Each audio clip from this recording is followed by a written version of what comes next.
जय श्री राधे। दोस्तों, आज की वीडियो में सुनेंगे वैशाख महात्मन का 16वां अध्याय। यदि आपने इससे पहले के अध्याय नहीं सुने हैं तो उन्हें भी जरूर सुन लें। साथ ही वीडियो को लाइक, शेयर और सब्सक्राइब करना ना भूलें। चलिए सुन लेते हैं वैशाख महात्मन का 16वां अध्याय क्या है। श्री हरि नारायण का ध्यान करते हुए शुरू करते हैं। मिथिलापति ने कहा कि हे ब्राह्मण, जल अर्पित न करने के कारण इक्ष्वाकु का वंशज 3 बार चातक के रूप में जन्मा। तत्पश्चात वह मेरे धाम में छिपकली बन गया। यह तो उसके कर्म के अनुसार है, वह इसी का हकदार था, क्योंकि उसने अपना कर्तव्य नहीं निभाया। तुमने कहा कि 1 बार गिद्ध और 7 बार कुत्ता पैदा हुआ। यह बात मुझे अनुचित लगती है। उसने न तो अच्छे लोगों को चोट पहुंचाई, न ही किसी को धिक्कारा। चूंकि उसने किसी की मदद नहीं ली, इसलिए उसे इसका लाभ नहीं मिला। वास्तव में उसका कृत्य दूसरों को परेशान करने वाला नहीं था। फिर बिना किसी कारण के वह निम्न योनि में कैसे जन्मा? मैं आपका शिष्य हूँ और आपका प्रिय हूँ, मेरी यह शंका दूर कीजिए। राजा के इस प्रकार पूछने पर महायशस्वी श्रुतदेव जी ने कहा, हे निष्पाप राजन, जो कुछ तुमने कहा है वह मैं तुम्हें बताता हूँ। यही बात शिव जी ने कैलाश के निर्मल शिखर पर पार्वती जी को बताई थी। उन सभी लोगों की रचना करने के बाद उन्होंने उनके पोषण के लिए 2 तरीके के विकसित किए। इस लोक से संबंधित और दूसरे लोक से संबंधित दोनों प्रकार की जीविकाओं में 3-3 कारण है। इस संसार में जल द्वारा सेवा, पके हुए भोजन द्वारा सेवा तथा औषधि द्वारा सेवा शामिल है।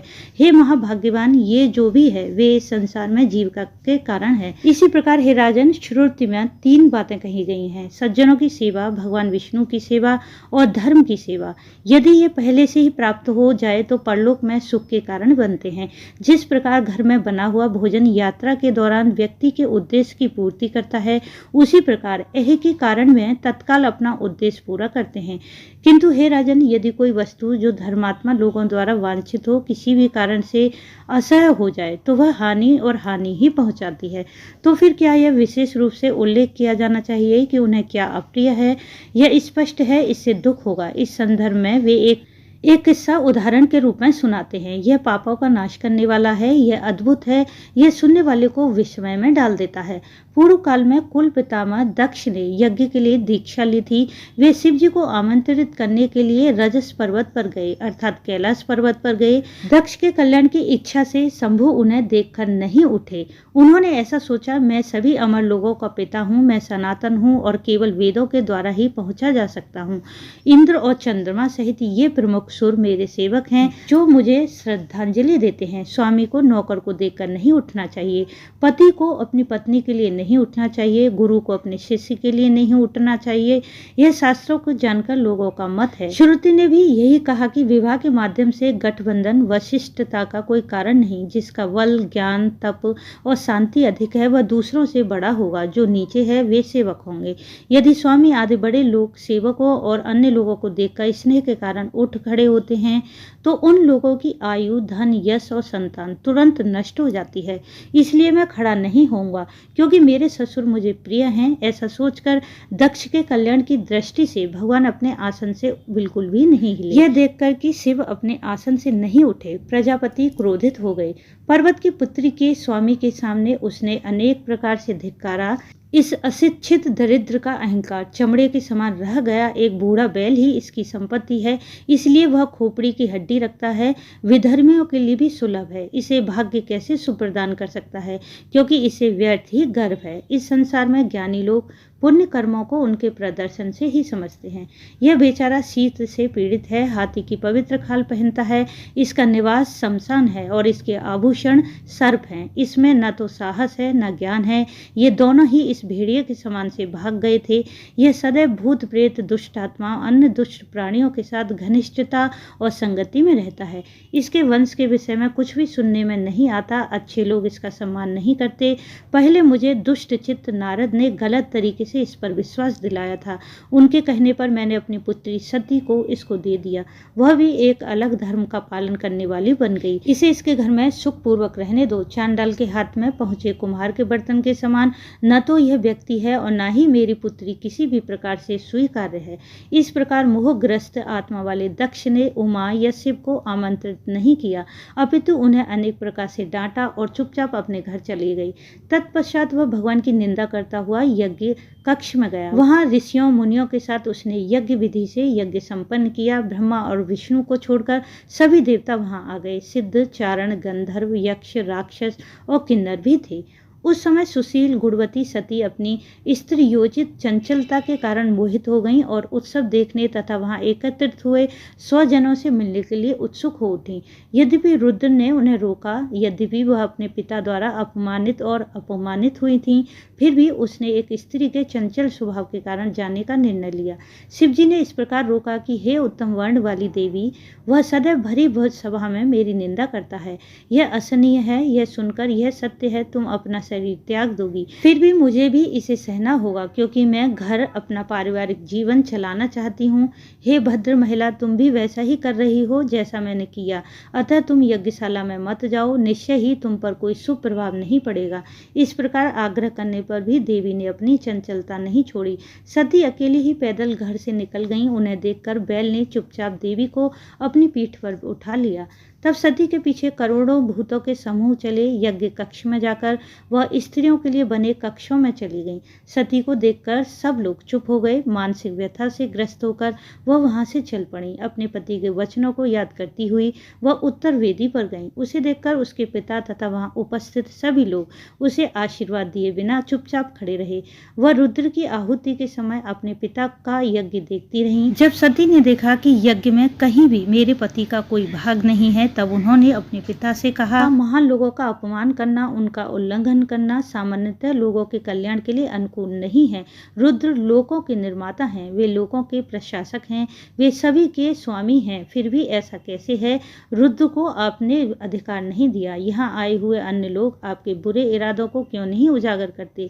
सज्जन लोग ऐसा व्यवहार नहीं करते हैं, क्या भाग्य उनके प्रतिकूल है? ऐसा कहते हुए पूषा देव हंसने लगे। भृगु जी, जिनका पुण्य नष्ट हो चुका था, अपनी मूछें और दाढ़ी हिलाने लगे। अन्य लोगों ने भी भुजाएं, टांगें, जांघें और पार्श्व भाग सहलाए। उसके अभागे पिता ने उसकी अनेक प्रकार से निंदा की। यह सुनकर रुद्र की पत्नी मन ही मन क्रोधित हुई। उसे सुनने के पश्चात प्रायश्चित करने के लिए सती ने वेदी के मध्य में स्थित यज्ञ की अग्नि में अपने शरीर की आहुति दे दी।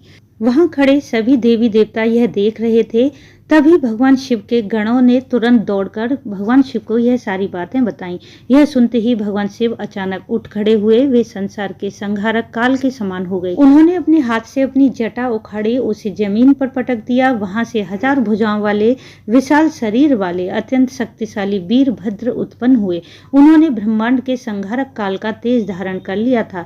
तब उन्होंने श्रद्धा पूर्वक हाथ जोड़कर भगवान शिव से कहा कि मुझे उस कार्य में लगाओ जिसके लिए मुझे बनाया है। ऐसा कहने पर भगवान शिव ने अपने सामने खड़े वीरभद्र से कहा, दक्ष को मार डालो, जिसने मेरी निंदा की है और जिसके कारण मेरी प्रिय पत्नी ने आत्मदाह किया है। भूत प्रेतों के समूह और महान बलवान प्रेत इसके साथ चले गए। भगवान की आज्ञा पाकर वे सब लोग यज्ञ सभा में गए। उन्होंने उन सभी महान वीर देवताओं, असुरों और मनुष्यों और अन्यों पर प्रहार किया। जटाओं से उत्पन्न वीरभद्र ने हंसने वाले पूषा के दांत तोड़ डाले तथा दुष्ट बुद्धि वाले भृगु की मूछें उखाड़ दी।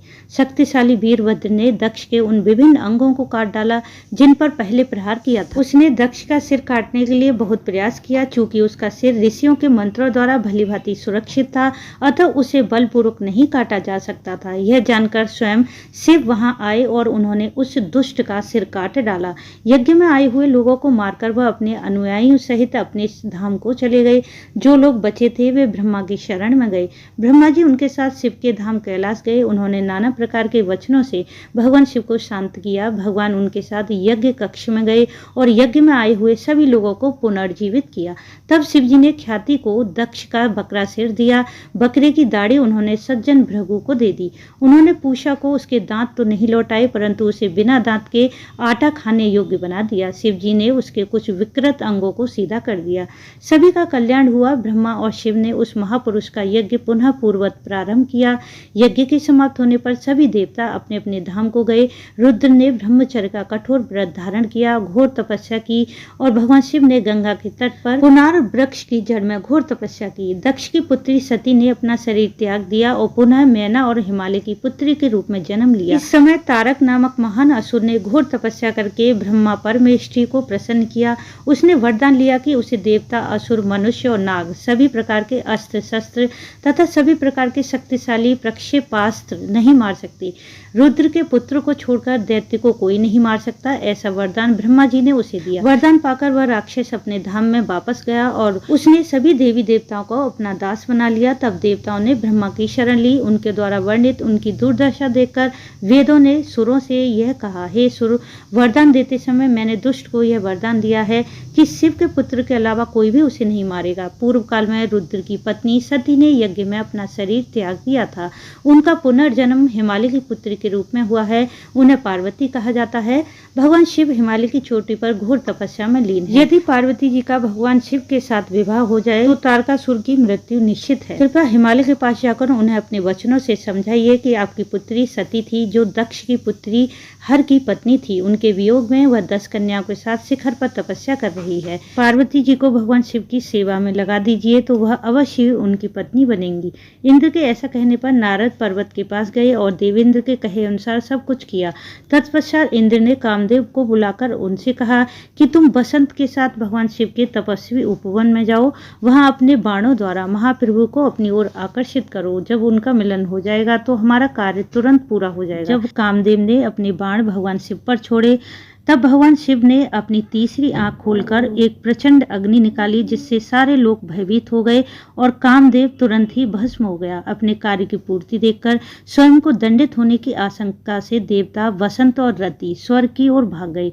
देवी भयभीत हो गईं। उन्होंने अपनी आंखें बंद कर लीं और दूर चली गईं। इंद्र ने रुद्र को प्रसन्न करने तथा साथ ही अपने हित के लिए कुछ करने की इच्छा की थी, उसे दुर्भाग्यपूर्ण परिणाम प्राप्त हुआ। जो व्यक्ति अत्यंत अप्रिय कार्य करता है उसके लिए तो और भी बुरा परिणाम अपेक्षित है। अतः इक्ष्वाकु के वंशज मंद बुद्धि से, जो सदैव साधु पुरुषों के प्रति प्रतिकूल व्यवहार करते थे, अच्छे लोगों की सेवा का अनुष्ठान नहीं किया जो उनके स्वयं के कल्याण के लिए अनुकूल होता था, उसने बहुत दुख भोगा। फिर वह निम्न योनि में जन्मा। इसलिए मनुष्य को अच्छे लोगों की सेवा करनी चाहिए, जिससे सभी उद्देश्य पूरे होते हैं। क्योंकि उसने भगवान शिव को अप्रसन्न करने वाला कार्य किया था, इसलिए उसे अपने अगले जन्म में बहुत दुख का अनुभव हुआ। जो मनुष्य दिन रात इस पुण्य कथा का श्रवण करता है वे निसंदेह जन्म, मृत्यु, वृद्धावस्था आदि से मुक्त हो जाते हैं। तो दोस्तों, यह थी वैशाख महात्मन का 16वां अध्याय। आगे आने वाले अध्याय के लिए चैनल से जुड़े रहिए। इस वीडियो को लाइक, शेयर, सब्सक्राइब जरूर कर लें। वीडियो अंत तक देखने के लिए आपका धन्यवाद। राधे राधे।